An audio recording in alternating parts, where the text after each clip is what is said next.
We had great plans for the year. Lots of sports, band, and fall activities for my high school senior.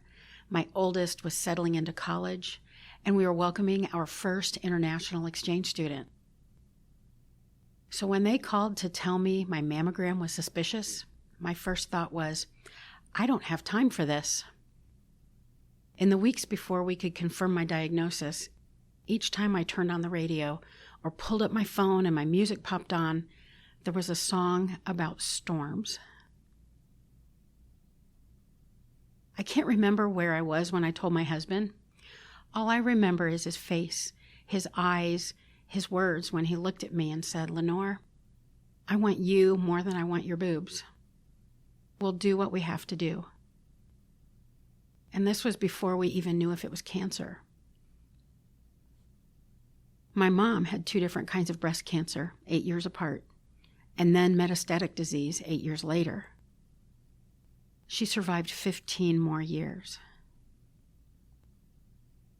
Before I got the results of the biopsy, I knew. When my doctor called and said, I have some news, are you alone? I said, yes, but it's okay. I know what you're going to say. And she asked, how could you know? I told her about the music with the storms. And she said, you know, in the scriptures there are a lot of storms, and they always come to an end. You can't avoid them. You have to go through them. And I told God, if I have to go through this, make it count for something. Occasionally, we had suggested that my mom get genetically tested. I have 70 first cousins. My mom had 4 daughters, 9 granddaughters, and 5 great-granddaughters. If there's a positive gene in there somewhere, it would have helped the rest of us girls to know. But like my mom, I never got around to it. I worried that information could be used against me by my insurance company. I didn't know what it would change for me, so I never educated myself.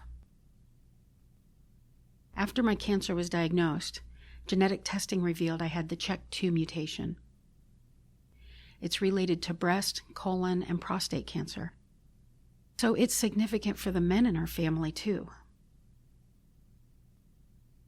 Instead of being confining, knowing I have this gene has been freeing. When I went to have surgery, I said, I want them gone. I want to lower my risk as much as possible. I've almost made it through my storm. Now I want to use my experience to educate and support other people. I learned that any blood relative of mine could get tested for the CHEK2 mutation for free. So many people in my family got tested that the Genetics Center in Kingsport jokingly said that they're going to name a wing after me. That definitely counts for something.